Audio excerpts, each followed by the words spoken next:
한국을 건드린 나라는 반드시 망한다. CIA에서 30년을 복무한 하버드 교수의 폭탄 선언에 백악관 수뇌부가 순식간에 얼어붙었습니다. 미 정보기관 수장들이 지켜보는 가운데 그는 떨리는 목소리로 계속해서 말을 이었습니다. 전 세계의 정보기관이 핵무기보다 두려워하는 나라가 바로 그 나라다. 한 방산 재벌의 후계자가 벌떡 일어나 반박했습니다. 스마트폰 잘 만들고 K-팝 부르는 조그만 나라 아닙니까? 교수는 그를 불쌍하다는 듯 쳐다보며 세계 지도를 찢어버렸습니다. 내 놈들의 그 오만함이 미국을 끝장낸 거다. 그리고 그가 공개한 다음 자료를 본 순간 모든 반발이 침묵으로 바뀌었습니다. 그 믿을 수 없는 증거들 지금 바로 공개합니다. 저는 하버드 케네디 스쿨에서 국제관계학을 전공하고 있는 아드리안 벤더빌트입니다.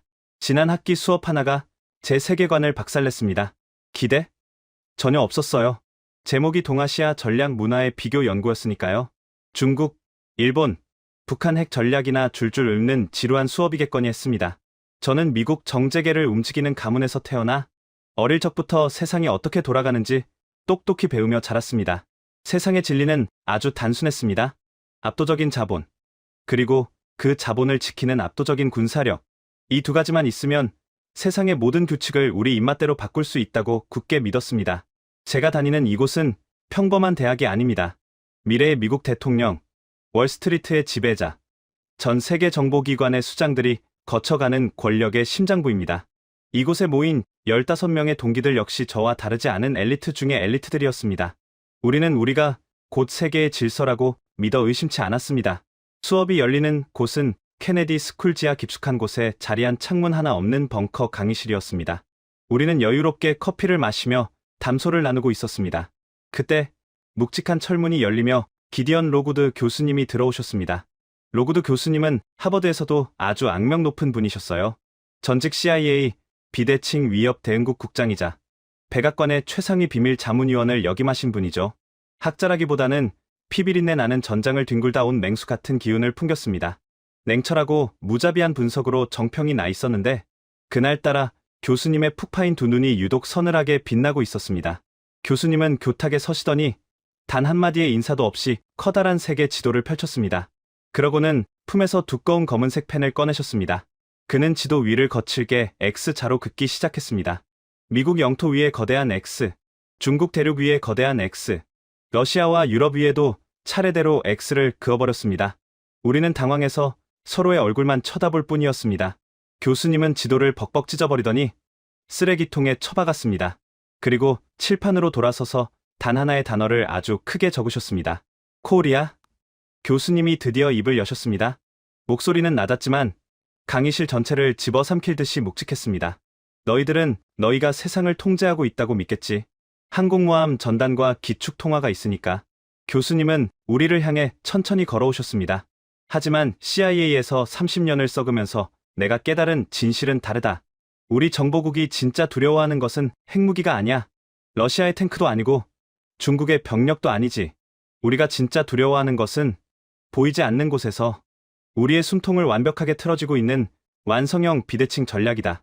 저는 속으로 실소를 터뜨렸습니다. 저도 모르게 손을 들고 말았습니다. 교수님, 지금 한국을 말씀하시는 겁니까? 스마트폰 잘 만들고 K-팝 부르는 그 조그만 나라요? 중국과 일본 사이에 끼어있는 미국의 보호령 아닙니까? 강의실 여기저기서 크크거리는 비웃음이 터져 나왔습니다. 하지만 로구드 교수님의 표정은 미동조차 하지 않았습니다. 오히려 저를 불쌍하다는 듯 쳐다볼 뿐이었습니다. 아드리안 벤더빌트, 네가 아버지가 국방부 무기납품으로 돈을 쓸어 담고 있으니 너에게는 총알과 포탄만이 무기로 보이겠지. 교수님의 차가운 조수가 강의실에 울려 퍼졌습니다. 미국이 보호를 해준다고? 착각하지 마라. 지금 전 세계 정보 기관들이 가장 예측하기 어려워하고 공포스러워하는 나라가 바로 한국이다. 앞자리에 앉은 한 학생이 대답했습니다. 그건 북한 아닌가요? 교수님이 차갑게 고개를 저으셨습니다. 북한은 세상에서 가장 예측하기 쉬운 나라다. 도발하고 협박하고 때를 써서 양보를 받아내지. 패턴이 아주 명확해. 하지만 한국은 다르다. 한국의 반응은 전 세계 어떤 슈퍼컴퓨터로도 예측하지 못한다. 왜냐하면 한국은 절대 경고를 하지 않기 때문이다. 저는 그 순간 등골을 타고 차가운 땀방울이 흘러내리는 것을 느꼈습니다. 경고를 하지 않는다. 그게 도대체 무슨 뜻이지? 교수님이 칠판을 강하게 두드리며 설명을 계속하셨습니다. 미국이나 중국 같은 보통의 국가들은 분쟁이 생기면 단계적으로 대응한다. 먼저 외교적으로 항의하고, 그 다음 경제적 압박을 가하고, 최종적으로 군사적 행동을 암시하지. 이런 순서를 밟기 때문에 상대방도 어느 정도 예측하고 방어할 시간을 벌 수 있다. 하지만 한국은 이 모든 과정을 과감하게 생략한다. 교수님이 잠시 멈추더니 강의실을 쥐어짜듯 압도적인 목소리로 말씀하셨습니다. 한국은 상대가 선을 넘으면 그냥 끝내버린다. 경고도 없이, 협상 테이블도 없이, 상대가 돌이킬 수 없는 가장 완벽하고 치명적인 방식으로 숨통을 끊어버리지. 강의실은 숨소리 하나 들리지 않을 만큼 고요해졌습니다. 저도 모르게 꼬고 있던 다리를 풀고 자세를 고쳐 앉았습니다. 불과 10분 만에 제 머릿속에는 오만함 대신 걷잡을 수 없는 공포와 호기심이 가득 차기 시작했습니다. 교수님이 돌아서서 칠판에 3개의 단어를 새로 적으셨습니다. 참을인, 불도저. 이 3단어가 바로 한국의 그 잔혹한 전략 문화를 이해하는 마스터키다. 제가 조심스럽게 손을 들고 질문했습니다. 교수님, 한이 무슨 뜻입니까? 교수님이 저를 뚫어지게 쳐다보시며 대답하셨습니다. 한은 서양의 그 어떤 언어로도 번역이 불가능한 개념이다. 분노와 슬픔, 원망과 지독한 희망이 짐승처럼 뒤섞인 복잡한 감정이지. 수많은 세월 동안 외세의 끔찍한 침략을 받으면서 한국인의 DNA에 새겨진 민족적 정서다. 하지만 여기서 가장 무서운 점은 한국인들은 이 엄청난 분노를 밖으로 폭발시키지 않는다는 거다. 그들은 이 살기를 자기 안으로 깊숙이삭인다. 그리고 적의 목을 한 번에 칠 수 있는 완벽한 타이밍이 올 때까지 숨죽여 기다린다. 저는 점점 더 그 이야기에 빠져들고 있었습니다. 교수님이 2번째 단어를 짚으셨습니다. 참을 인자를 아나? 이 한자는 칼날 위에 심장이 얹혀있는 모양이다. 한국인들은 적의 칼날이 자신의 심장을 후벼 파는 고통을 묵묵히 참아낸다. 비명을 지르지도 살려달라고 빌지도 않아. 상대가 승리에 취해 방심할 때까지. 그래서 단 한 번의 칼춤으로 상대를 완전히 끝장낼 수 있을 때까지 참는 거다. 그리고 마지막으로 불도저라는 단어를 강하게 내리치셨습니다. 하지만 명심해라. 그들이 마침내 인내를 끝내고 움직이기 시작하면 그때는 불도저처럼 밀어붙인다. 자비도 없고 타협도 없고 적당한 중간 지점도 없다. 상대의 뼈와 살이 완전히 가루가 될 때까지 멈추지 않아. 그래서 한국의 반격은 상상할 수 없는 대재앙이 되는 거다. 그들은 적에게 도망칠 시간조차 주지 않으니까. 저는 그제야 이해하기 시작했습니다. 이것은 현대에 갑자기 만들어진 얄팍한 국가 전략이 아니었습니다. 수많은 전쟁의 참화 속에서 살아남기 위해 진화해온 섬뜩할 정도로 완벽한 생존의 DNA였던 겁니다. 교수님이 다음 주제로 넘어가며 이 끔찍한 패턴이 증명된 역사적 사건을 꺼내셨습니다. 한국의 핏빛 역사를 들여다보면 이 패턴이 소름 돋게 반복된다. 가장 대표적인 사례가 바로 과거 일본이 조선을 침략했던 임진왜란이다. 교수님의 눈빛이 과거를 회상하듯 깊어졌습니다. 당시 동아시아 최강의 군사력을 자랑하던 일본이 쳐들어왔을 때 조선의 정규군은 순식간에 녹아내렸다. 수도가 함락되고 왕은 북쪽으로 도망쳤지. 일본은 자신들의 완벽한 승리를 확신했다. 조선은 끝났다고 생각했지. 한 학생이 어리둥절한 표정으로 물었습니다. 그러면 거기서 조선이 멸망한 것 아닌가요? 교수님이 차갑게 웃으며 고개를 저으셨습니다. 바로 여기서 전 세계 전쟁사에 유례가 없는 기괴한 일이 벌어진다. 정규군이 무너지자 전국 각지의 깊은 산속과 마을에서 의병이라는 이름의 유령, 군대들이 튀어나오기 시작한 거다. 낫을 들던 농민들이, 불경을 외던 승려들이, 붓을 쥐던 학자들이 스스로 무기를 들고 적의 목을 베기 시작했어. 왕이 시킨 것도 아니었다. 정부가 돈을 준 것도 아니었어. 그저 나라를 지키겠다는 맹목적인 분노 하나로 전 국민이 자발적으로 조직된 거다. 저는 그 말을 듣고 팔에 소름이 돋았습니다. 교수님이 칠판의 지도를 대충 그리며 설명을 이어가셨습니다. 일본군은 정규군을 학살하는 법은 알았지만 전 국민이 사륙의 기계로 변해 덤벼드는 상황은 상상조차 하지 못했다. 깊은 숲에서, 좁은 골목에서, 어두운 밤마다 보이지 않는 공격이 쏟아졌어. 결국 일본군의 보급선은 갈기갈기 찢겨나갔고 그들의 거대한 군대는 반도 한가운데에 고립되어 말라 죽기 시작했지. 그리고 교수님이 칠판 한가운데에 아주 또박또박 새로운 이름을 하나 적으셨습니다. 이순신. 그리고 이 괴물 같은 인물이 등장했다. 중요한 것은 이순신은 처음부터 싸웠다는 거다. 육지의 정규군이 무너지는 그 참혹한 시간 동안 해상에서만큼은 단 한 번도 제해권을 내주지 않았어. 그리고 일본이 완전한 승리를 확신하며 가장 깊숙이 선을 넘어온 순간 단 12척의 부서진 배로 330척이 넘는 일본의 정예 함대를 바닷속에 수장시켜버린 남자. 역사는 이를 명량의 전이라 부른다. 학생들 사이에서 말도 안 된다는 듯 웅성거리는 소리가 터져 나왔습니다. 저 역시 도저히 믿을 수가 없었습니다. 교수님, 어떻게 12척으로 300척을 이깁니까? 그건 물리적으로 불가능합니다. 교수님이 교탁을 짚으며 제게 몸을 기울이셨습니다. 일본도 너처럼 똑같이 생각했다. 이순신에게 남은 배는 고작 12척뿐이었으니까. 일본은 완벽하게 방심했다. 이미 죽은 시체라고 생각하고 축배를 들었지. 하지만 그 방심이 그들의 숨통을 끊어놓았다. 교수님의 목소리가 뱀처럼 낮고 차갑게 깔렸습니다. 이순신은 울돌목이라는 지옥처럼 물살이 거세고 좁은 해협으로 일본 함대를 유인했다. 그는 바다의 조류가 비바뀌는 정확한 시간을 계산해두고 일본의 거대한 함대가 그 좁은 골목에서 거센 물살에 휩쓸려 통제력을 잃는 바로 그 찰나의 순간을 노렸다. 12척의 배가 뿜어낸 불을 뿜는 화포 앞에 서로 부딪히고 엉킨 300척의 일본 배들은 그저 거대한 불쏘시개에 불과했어. 저는 그 잔혹하고도 정교한 전술에 숨을 쉴 수가 없었습니다. 단 하루 만에 일본 함대는 전멸했다. 12척에게 완전히 도살당한 거야. 이해전 한 번으로 일본의 바닷길은 완벽하게 끊어졌고 결국 그들은 패배를 선언하며 도망칠 수밖에 없었다. 옆에 앉은 여학생이 떨리는 목소리로 질문했습니다. 그런데 이순신 장군은 왜 상대가 가장 깊숙이 선을 넘을 때까지 기다린 건가요? 더 일찍 치지 않고요? 로구드 교수님이 만족스러운 듯 기괴한 미소를 지으셨습니다. 아주 훌륭한 질문이다. 바로 그것이 한국식 비대칭 전략의 진수니까. 그들은 절대 먼저 이빨을 드러내지 않는다. 상대가 완벽한 승리를 확신하며 가장 깊숙한 곳까지 선을 넘고 들어올 때까지 칼날을 심장에 품고 기다린다. 하지만 일단 칼을 뽑아 들면 적의 씨를 말려버린다. 이순신은 그 단 한 번의 기회를 기다린 거다. 상대가 가장 자만하고 방심하여 스스로 지옥불로 걸어 들어오는 그 순간을 저는 그때 온몸에 솜털이 쭈뼛서는 것을 느꼈습니다. 이건 그저 낡은 군사 전술이 아니었습니다. 적의 방심을 먹고 자라는 뼛속 깊이 각인된 사냥꾼의 본능이었습니다. 교수님이 책상에 서류를 정리하며 나지막이 말씀하셨습니다. 이 과거의 사냥법이 과연 칼과 활의 시대에만 통했을 것 같나? 천만에 현대의 가장 세련된 외교와 피 튀기는 경제 전쟁터에서 이 조용한 살수들은 훨씬 더 거대하고 소름 돋는 방식으로 전 세계를 사냥하기 시작했다. 그 잔혹한 현대판 학살극은 이제부터가 진짜 시작이다. 강의실은 마치 진공 상태처럼 고요했습니다.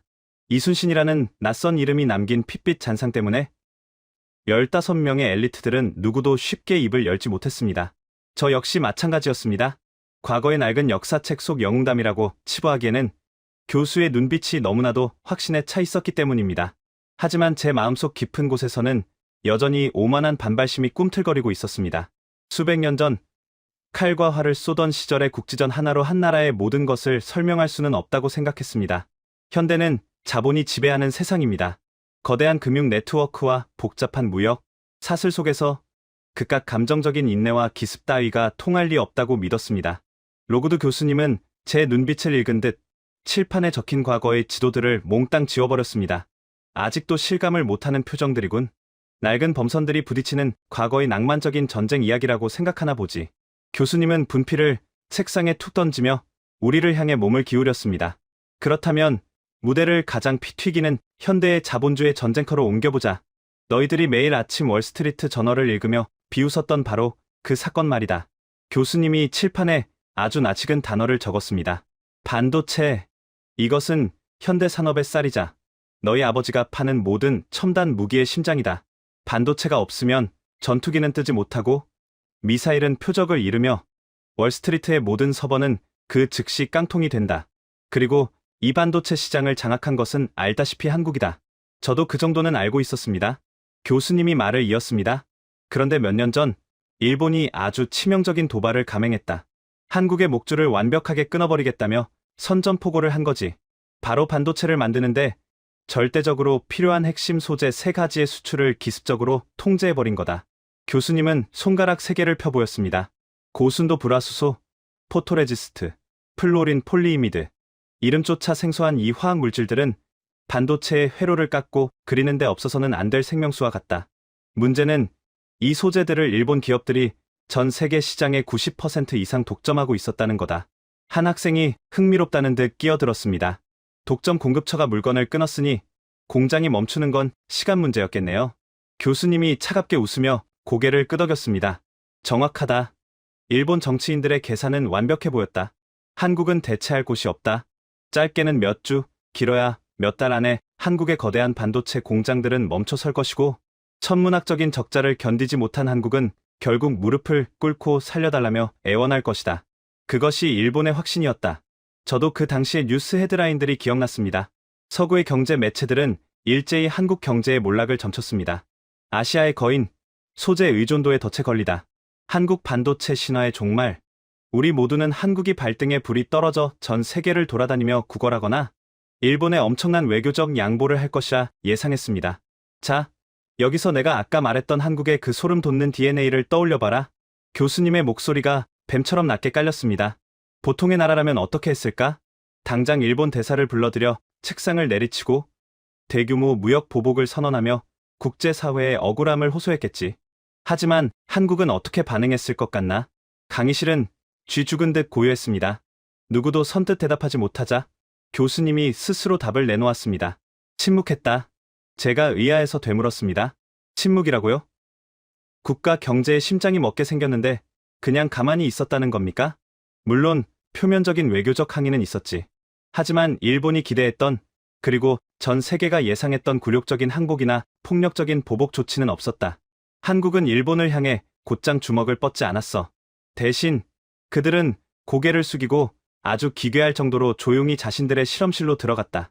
교수님이 칠판을 강하게 두드렸습니다. 이게 바로 아까 말한 참을인이다. 적의 칼날이 심장을 찌르고 들어오는데 그들은 비명을 지르는 대신 그 칼날을 묵묵히 몸으로 받아냈다. 일본은 자신들이 이겼다고 축배를 들었지. 서구의 애널리스트들은 한국이 현실을 부정하고 있다고 비웃었다. 하지만 그들은 한국의 그 지독한 한이 어떻게 폭발하는지 전혀 몰랐던 거다. 교수님의 두 눈이 번뜩였습니다. 한국은 분노를 화염병이나 외교적 성명서로 낭비하지 않는다. 그들은 그 끓어오르는 살기를 오직 자신들의 역량을 키우는데 모조리 쏟아부었다. 정부는 막대한 예산을 며칠 만에 쏟아부었고, 기업들은 서로의 기밀을 공유하며 벽을 허물었다. 그리고 연구원들은 집에 가는 것을 포기한 채 하얀 방호복을 입고 실험실에서 밤을 새우며 목숨을 걸고 실패를 반복했다. 왜 그랬는지 아나? 교수님이 우리를 한 명씩 노려보며 쏘아붙였습니다. 단순히 회사를 살리기 위해서가 아니다. 이 굴욕을 두 번 다시 겪지 않기 위해서 자신들의 목을 쥔 적의 손목을 아예 통째로 잘라내 버리기 위해서였다. 그리고 채 1년도 지나지 않아 전 세계 산업계를 경악시키는 발표가 나온다. 한국이 고순도 불화수소를 완벽하게 국산화하는 데 성공해버린 거다. 수십 년이 걸릴 거라던 일본의 기술 격차를 단 1년 만에 미친 듯한 집념으로 갈아 마셔버린 거지. 결과가 어떻게 됐을 것 같나? 한국의 반도체 공장은 단 하루도 멈추지 않았다. 오히려 핵심 소재를 직접 통제하게 되면서 그들의 생산성은 더욱 폭발적으로 증가했지. 진짜 지옥은 일본에서 열렸다. 한국이라는 전 세계에서 가장 거대한 고객을 하루아침에 영원히 잃어버린 일본의 첨단 소재 기업들은 파산 직전까지 내몰렸다. 공장을 돌릴수록 적자가 쌓였고 그들의 빛나던 기술력은 팔곳을 잃어 썩어가기 시작했다. 한국의 목을 조르려다 스스로 자신들의 목에 올가미를 걸고 의자를 걷어차 버린 꼴이 된 거지. 보이나? 이것이 한국식 비대칭 전략의 현대적 완성이다. 그들은 일본에게 무역 보복을 경고하지 않았다. 협상을 애원하지도 않았어. 그저 조용히 상대가 가장 방심한 순간에 상상조차 못한 방식으로 시장 구조 자체를 뒤집어버렸다. 적이 우리를 공격하는 데 썼던 그 무기를 역으로 적의 숨통을 끊어버리는 사형 선고로 바꾸어버린 거다. 이건 단순한 무역 분쟁의 승리가 아니었습니다. 자신을 건드린 상대는 반드시 뼈도 못 추리게 철저히 박살내고야 만다는 무언의 경고장이었습니다. 일본은 한국을 압박하려다가 도리어 자신들의 가장 강력한 산업 생태계를 스스로 붕괴시켰다. 돌이킬 수 없는 피해를 입은 건 한국이 아니라 일본이었지. 경고도 예고도 없이 판 전체가 뒤집어진 거다. 하지만 이건 그저 한국과 일본 사이의 지역적인 촌극에 불과하다. 이게 끝이 아니라는 말씀이십니까? 너희들은 방금 전까지 세상을 지배하는 것이 미국의 빅테크 기업들이라고 확신했지. 실리콘밸리의 천재들이 세상의 미래를 설계하고 백악관이 그 규칙을 통제하고 있다고 말이다. 하지만 방금 일본이 당했던 그 끔찍한 덫에 지금 우리 미국이 두 발로 걸어 들어가고 있다면 믿겠나? 인공지능이라는 거대한 괴물이 세상을 집어삼키려는 지금 그 괴물의 목줄을 쥐고 있는 것은 실리콘밸리가 아니다. 절대 만져서는 안 될 그들의 역포위망에 이미 서구 전체가 갇혀버렸다는 사실을 증명해주마. 일본의 처참한 몰락을 듣고 난 후 15명의 엘리트들은 누구도 섣불리 입을 열지 못했습니다. 과거의 제조업과 화학 소재 시장에서 한국이 승리했을 수는 있습니다. 하지만 세상의 패러다임은 이미 완전히 바뀌어 있었습니다. 교수님, 방금 말씀하신 일본의 사례는 무척 흥미로웠습니다. 하지만 그것은 전통적인 제조업 시대의 낡은 패권 다툼에 불과합니다. 지금은 AI, 즉 인공지능이 지배하는 시대입니다. 세상의 모든 부와 권력은 실리콘밸리로 집중되고 있습니다. 미국의 빅테크 기업들이 세상의 뇌 구조를 설계하고 혁신을 주도하고 있지 않습니까? 한국이 아무리 반도체를 잘 만든다 한들 결국 우리 미국이 만들어 놓은 거대한 소프트웨어, 생태계 안에서 기계를 돌리는 하청 업체에 불과한 건 아닙니까? 맞습니다. 세상의 규칙을 코딩하는 것은 우리 미국이었습니다. 아무리 훌륭한 부품을 만들어도 뇌를 지배하는 자를 이길 수는 없다는 것이 제 확신이었습니다. 하청 업체라. 아드리안 벤더빌트. 네가 오만함의 끝이 과연 어디인지 진심으로 궁금해지는군.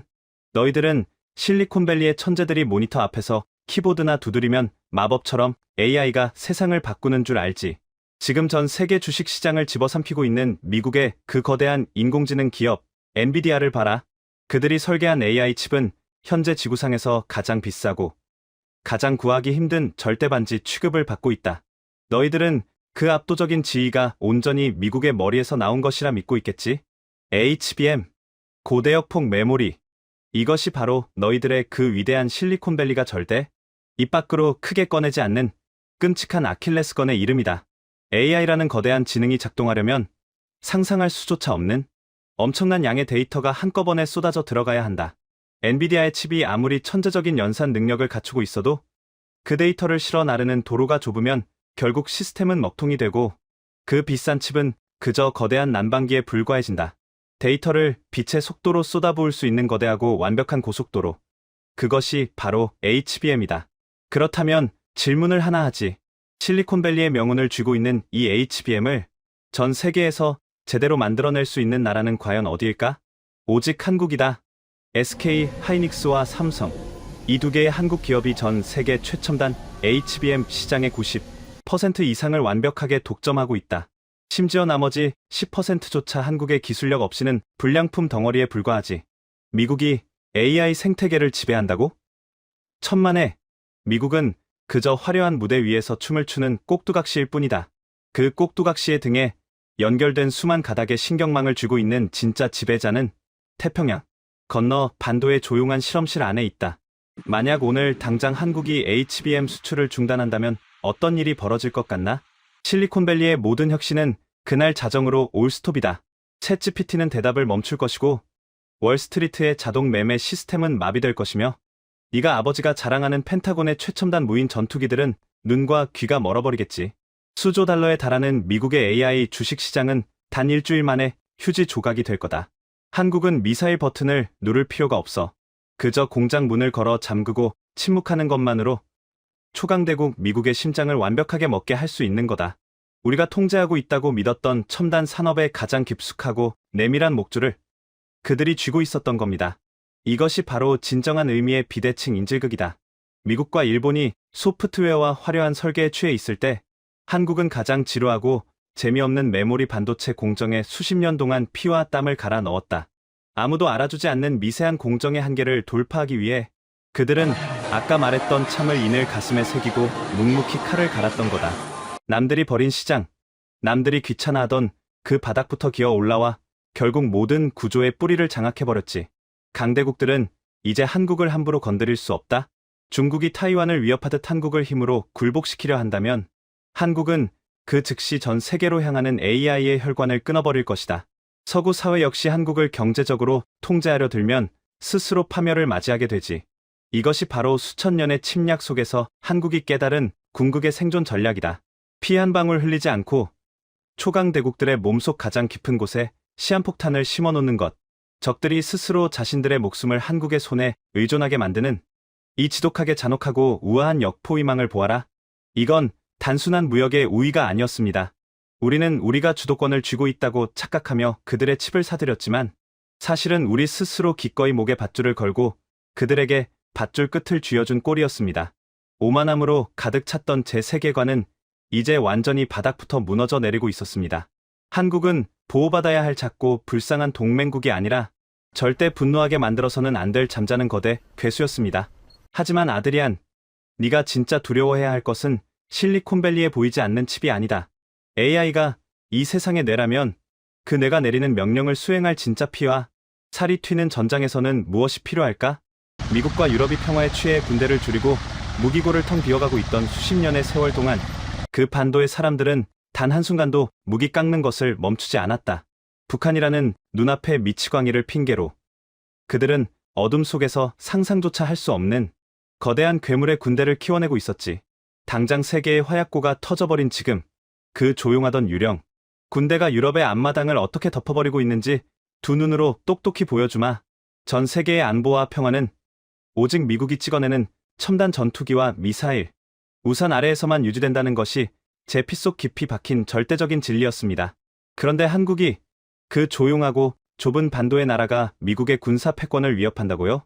반도체는 그렇다 쳐도 총과 대포가 빗발치는 피비린내. 나는 하드파워의 세계에서 우리를 뛰어넘는다는 건 도저히 납득할 수 없는 억지였습니다. 한국이 아무리 훌륭한 군대를 가졌다고 한들 그들의 군사력은 오직 북한이라는 미치광이 집단을 방어하기 위한 지역적인 억지력에 불과합니다. 어떻게 그들이 미국의 글로벌 방위망을 대체한단 말입니까? 유럽과 나토의 방어선은 여전히 미국의 로키드 마틴과 보잉이 책임지고 있습니다. K 방산, 아드리안, 네가 아버지가 만드는 전투기와 미사일은 분명 훌륭하지. 하지만 너무 비싸고 오만하며 무엇보다 너무 느리다. 냉전이 끝나고 지난 수십 년 동안 평화에 취한 유럽의 강대국들은 무엇을 했지? 독일과 영국, 프랑스는 거대한 전차 공장들의 문을 닫았다. 전쟁은 영원히 끝났고 이제 외교와 경제로만 세상을 통제할 수 있다고 믿었지. 그들은 창과 방패를 스스로 부러뜨리고 샴페인을 터뜨렸다. 하지만 그들이 평화의 환상에 빠져 무기고를 비우고 있을 때 지구 반대편의 한국은 단 하루도 공장의 불을 끄지 않았다. 휴전이라는 전쟁이 완전히 끝나지 않은 그 기형적인 상태를 가장 완벽한 변명거리로 삼아 그들은 70년 동안 묵묵히 칼을 갈았다. 서방 세계가 첨단 정보전과 드론 타격 같은 화려한 미래 전쟁에 심취해 있을 때 한국은 가장 원초적이고 무식한 재래식 무기들, 그러니까 전차와 자주포와 포탄을 미친 듯이 깎아내고 또 깎아냈다. 그리고 어느 날 유럽 한가운데서 진짜 피가 튀는 잔혹한 재래식 전쟁이 터져버렸다. 포탄이 바닥난 유럽 국가들은 패닉에 빠졌다.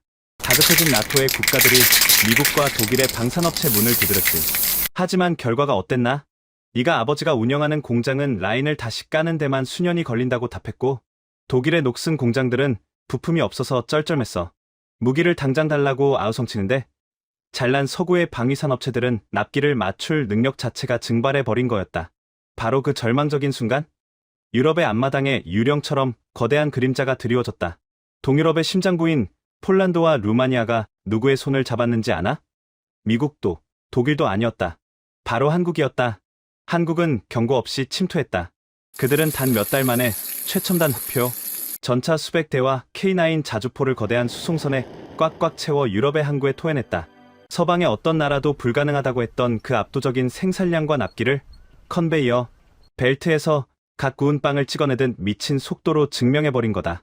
성능은 독일제와 맞먹고 가격은 절반이며 속도는 비교조차 할 수 없을 만큼 빨랐어. 단지 무기를 빨리 팔았다고 해서 그게 유럽을 장악한 건 아니지 않습니까? 네가 군사 전략에 아주 무서운 기본기를 놓치고 있군. 무기를 판다는 것은 단순히 철덩어리를 넘기는 게 아니다.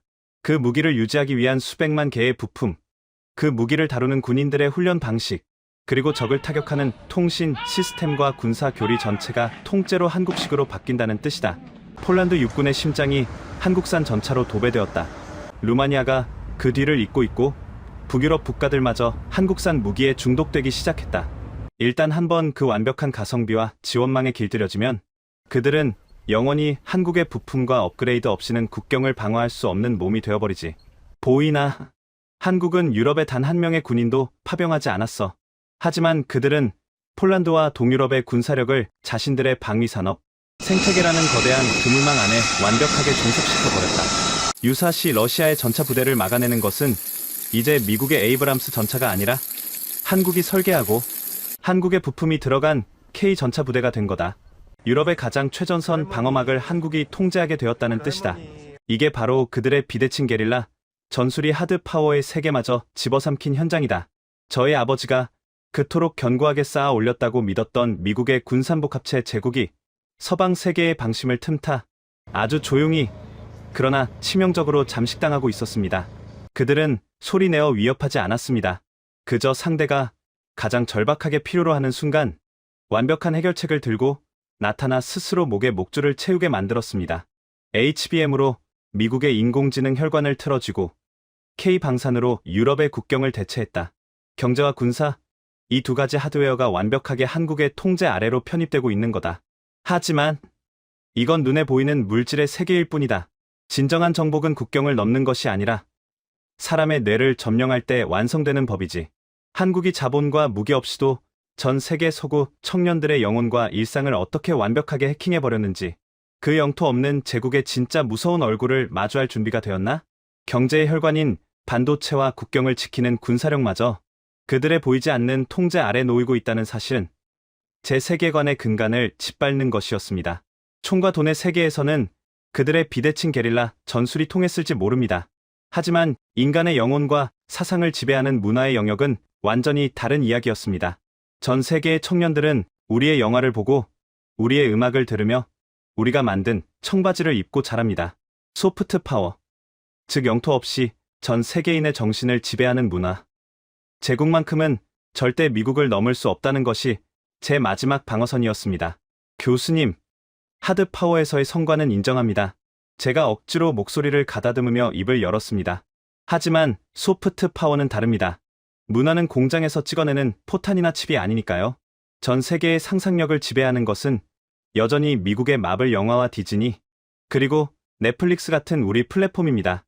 한국의 팝 음악이나 드라마가 유행하는 것은 사실이지만 그건 그저 일시적인 유행이나 서브컬처에 불과합니다. 어떻게 일개 유행이 전 세계의 뇌 구조를 해킹한다는 겁니까? 문화의 패권만큼은 결코 내어준 적이 없다는 서구 엘리트들의 마지막 발악이었습니다. 너희들 어젯밤 침대에 누워서 잠들기 직전까지 손에 쥐고 있던 게 뭐지? 스마트폰이다. 너희들은 눈을 뜨자마자 작은 직사각형 액정을 들여다보고 밥을 먹을 때도, 화장실에 갈 때도, 심지어 길을 걸을 때도 그 작은 유리에 시선을 고정하고 있지. 현대 인류의 뇌는 사실상 그 작은 기계 장치에 완벽하게 종속되어 버렸다. 과거의 미국은 훌륭했다. 2억 달러가 넘는 천문학적인 돈을 쏟아부어 마블 영웅들을 만들고 사람들을 강제로 거대한 극장 의자에 앉혀 2시간 동안 스크린을 올려다보게 만들었지. 일본은 자신들만의 독특한 만화책 생태계를 만들어 전 세계 오타쿠들을 우측에서 좌측으로 종이를 넘기게 만들었다. 하지만 한국은 그 거대하고 견고한 성벽을 향해 정면으로 돌격하지 않았다. 그들은 강대국이 선점한 극장이나 출판 시장이라는 기존의 전쟁터를 완전히 무시해버렸어. 대신 그들은 인류가 가장 많은 시간을 보내는 아주 은밀하고 개인적인 공간, 바로 스마트폰 속으로 소리 없이 스며드는 게릴라전을 선택했다. 웹툰. 너희들도 지하철에서 무심코 위에서 아래로 스와이프하며 본 적이 있을 거다. 이것은 단순히 만화를 인터넷에 올린 것이 아니다. 인간의 신체 구조상 가장 편안한 엄지손가락의 상하 운동에 맞춰 서사와 연출의 문법을 통째로 재창조해버린 완벽히 새로운 포맷이다. 서구의 만화책이 종이의 규격에 갇혀 있을 때 한국은 스크롤의 속도와 여백을 조절해 독자의 호흡과 심장 박동까지 통제해버리는 화면 속의 절대 독재자가 된 거다. 플랫폼을 미국이 만들었다고 자만하지 마라. 넷플릭스나 유튜브라는 고속도로를 깐 것은 미국이지만 지금 그 고속도로 위에서 가장 엄청난 속도로 전 세계인의 아드레날린을 뽑아먹고 있는 것은 한국의 콘텐츠다. 그들은 극장이라는 낡은 영토를 버린 대신 전 세계 수십억 명의 손바닥 위라는 영토 없는 제국을 완벽하게 점령해버린 거다. 형식만 해킹한 것이 아니다. 그들은 서구권 젊은이들의 감정의 밑바닥, 그 서늘한 결핍마저 정확하게 파고들었다. 미국의 영웅들은 어떤가? 철제 슈트를 입은 억만장자이거나 우주에서 온 초인들이다. 그들은 화려하지만 지금 당장 대출금에 허덕이고 미래가 보이지 않는 전 세계의 젊은 세대들에게는 그저 다른 세상의 판타지에 불과하다. 하지만 한국의 콘텐츠가 보여주는 주인공들은 다르다. 그들은 반지하에 살고 빚에 쫓기며 가학적이고 불평등한 사회 시스템의 맨 밑바닥에서 피를 흘리며 발버둥치는 철저한 언더독들이다. 오징어 게임이나 기생충 같은 작품들이 왜 전 세계를 미치게 만들었을까? 그것은 픽션이 아니라 자본주의의 늪에 빠져 절망하는 전 세계 청년들의 내면을 너무나도 잔혹하고 정밀하게 해부해버린 다큐멘터리였기 때문이다. 한국인들은 수천 년 동안 외세에 짓밟히고 억눌리며 살아남았다. 그래서 그들은 억울함을 알고 절망의 냄새를 맡을 줄 안다. 그들은 서양의 거대한 스펙터클 대신 인간이 벼랑 끝에 몰렸을 때 뿜어내는 그 끈적하고 날 것? 그대로의 감정을 화면 밖으로 끄집어내는데 세계 최고의 전문가들이다. 전 세계의 젊은이들은 이제 할리우드의 가짜 희망에 열광하지 않아. 그들은 한국이 설계한 슬픔과 분노, 그리고 그 밑바닥에서 기어 올라오는 처절한 카타르시스에 자신의 영혼을 동기화하고 있다. 그들은 알게 모르게 한국인의 방식으로 세상을 느끼고 한국인의 방식으로 불의에 분노하며 한국인의 잣대로 슬픔을 소비하게 된 거다. 이것은 단순한 엔터테인먼트의 성공이 아니었습니다.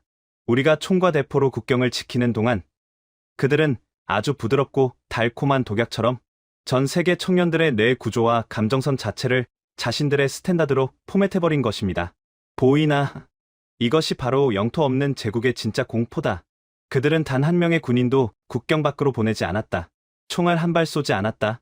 하지만 프랑스의 10대들은 한국의 아이돌처럼 화장을 하고 미국의 대학생들은 한국의 드라마를 보며 자본주의의 부조리를 저주하며 남미의 청년들은 한국식 연출 문법에 뇌가 절여져 스크롤을 내린다. HBM이라는 반도체로 하드웨어를 인질로 잡고 K방산으로 물리적 방패를 뚫어버리더니 이제는 웹툰과 영상으로 인류의 정신마저 완벽하게 지배해버린 나라? 이토록 정밀하고 소름 돋는 비대칭 전략을 수십 년 동안 흔들림 없이 밀어붙일 수 있었던 원동력은 대체 무엇일까요? 자, 이제 너희들의 오만한 머릿속에 가장 근본적인 질문이 떠올랐을 거다. 도대체 영토도 좁고 자원도 없는 저 반도의 사람들은 어떻게 이토록 기괴하고 완벽한 전략적 본능을 가지게 된 것일까? 왜 다른 나라들은 죽었다 깨어나도 한국의 이 끔찍한 진화 방식을 모방할 수 없는 것일까? 그의 답은 그들이 수천 년의 피눈물 속에서 벼려낸 서양의 언어로는 절대 번역조차 불가능한 5가지의 치명적인 DNA에 숨어 있다. 이제 그 봉인을 해제하마. 저를 포함한 15명의 엘리트들은 우리가 믿어왔던 세상의 견고한 질서가 반도의 조용한 나라에 의해 어떻게 해체되고 있는지 뼈저리게 목격하고 있었습니다. 하드웨어의 심장인 반도체부터 국경을 지키는 방위산업, 그리고 인류의 뇌 구조를 장악한 문화 콘텐츠까지 이토록 거대하고 치밀한 비대칭 전략을 어떻게 수십 년 동안 흔들림 없이 전 세계를 상대로 실행할 수 있었던 걸까요? 너희들의 오만한 머릿속에 드디어 가장 근본적인 질문이 떠올랐을 거다. 도대체 영토도 좁고 자원도 없는 저 반도의 사람들은 어떻게 이토록 기괴하고 완벽한 전략적 본능을 가지게 된 것일까? 미국이나 유럽은 왜 수백조 달러를 쏟아붓고도 한국의 이 끔찍한 진화 방식을 흉내조차 낼 수 없는 것일까? 그의 답은 그들이 수천 년의 피눈물 속에서 벼려낸 서양의 언어로는 절대 번역조차 불가능한 5가지의 치명적인 DNA에 숨어 있다. 다른 나라가 이 전략을 모방할 수 없는 이유는 이것이 머리로 배운 기술이 아니라 생존을 위해 살을 깎아내며 얻은 돌연변이적 진화의 결과물이기 때문이다. 지정학적 저주, 첫 번째 무기는 바로 그들이 태어난 끔찍한 땅 그 자체다. 지도를 펴고 한국의 위치를 봐라. 북쪽으로는 중국과 러시아라는 거대한 대륙의 포식자들이 입을 벌리고 있고 바다 건너에는 일본이라는 섬나라 포식자가 칼을 갈고 있다. 인류 역사상 가장 잔인하고 덩치가 큰 제국들에 둘러싸인 말 그대로 사자, 우리 한가운데 던져진 핏덩이 같은 위치다. 보통의 약소국이라면 벌써 수백 년 전에 멸망의 지도에서 지워졌거나 강대국의 노예가 되었을 거다. 하지만 그 저주받은 위치가 역설적으로 한국인들에게 상상할 수 없는 생존 본능을 강제했다. 그들은 단 한 번도 긴장을 푼 적이 없다. 한순간이라도 방심하면 나라가 통째로 뜯어먹힌다는 것을 수천 년의 역사로 학습했기 때문이다. 사방이 적이기에 그들은 언제나 사방을 동시에 감시하고 가장 빠르고 치명적인 돌파구를 찾는 짐승 같은 시야를 갖게 된 거다. 압축, 성장. 두 번째 무기는 바로 속도에 대한 관기다. 한국전쟁 직후 한국의 1인당 국민소득은 $67에 불과했다. 아프리카의 빈민국들보다도 가난했지. 그런데 서구 세계가 200~300년에 걸쳐 이룩한 산업혁명과 민주화, 그리고 정보화 혁명을 그들은 단 50년 만에 전부 갈아 마셔버렸다. 한 세대 안에 농경사회에서 최첨단 AI 사회로 수직 상승한 거다. 이 무시무시한 압축 성장이 무엇을 의미하는지 아나? 한국인들은 변화를 두려워하지 않는다는 뜻이다. 서양의 기업과 정부가 과거의 영광에 취해 회의를 거듭하고 안전한 길을 찾으며 머뭇거릴 때 한국인들은 낡은 것을 주저없이 부수고 새로운 판으로 뛰어든다. 그들에게 변화란 곧 생존이었으니까. 다른 나라가 걸어서 쫓아올 때 그들은 목숨을 걸고 절벽에서 뛰어내리며 날개를 만들어내는 미친 속도전을 펼치는 거다. 소름 돋는 결속력. 세 번째 무기는 바로 평소에는 분열되어 있다가도 외부의 적이 나타나면 단숨에 하나의 거대한 유기체로 합체해버리는 기괴한 결속력이다. 국가 부도 사태라는 끔찍한 경제 위기가 한국을 덮쳤을 때의 일이다. 월스트리트의 승냥이들은 한국 경제가 끝났다고 환호성을 질렀다. 하지만 그때 수백만 명의 한국 국민들이 각자의 집에서 쏟아져 나오기 시작했다. 장롱 속에 숨겨둔 결혼반지, 아기의 돌반지, 십자가 목걸이. 그들은 아무도 강요하지 않았는데도 스스로 자신들의 금부치를 들고 나와 국가의 빚을 갚으라며 헌납했다. 단 몇 달 만에 수백 톤의 금이 모였고 한국은 세계 경제학자들의 예상을 비웃듯 역사상 가장 빠른 속도로 빚을 갚고 지옥에서 부활했다. 한의 승화. 네 번째 무기. 아까 말했던 한이라는 감정이다. 수많은 외침과 수탈 속에서 한국인들의 가슴 속에는 억울함과 슬픔이 거대한 용광로처럼 들끓고 있다. 하지만 이 용광로의 불길은 밖으로 향하지 않는다. 폭동을 일으키거나 남을 탓하며 에너지를 낭비하지 않아. 그들은 이 지독한 한을 차갑게 식혀서 자신들을 짓밟은 자들보다 더 높이 올라가겠다는 얼음 같은 살기로 승화시킨다. 복수를 원하지만 그 복수의 방식이 총칼이 아니라 압도적인 성공인 거다. 그들은 속으로 피눈물을 삼키며 밤새워 반도체를 깎고 포탄을 만들고 드라마를 찍었다.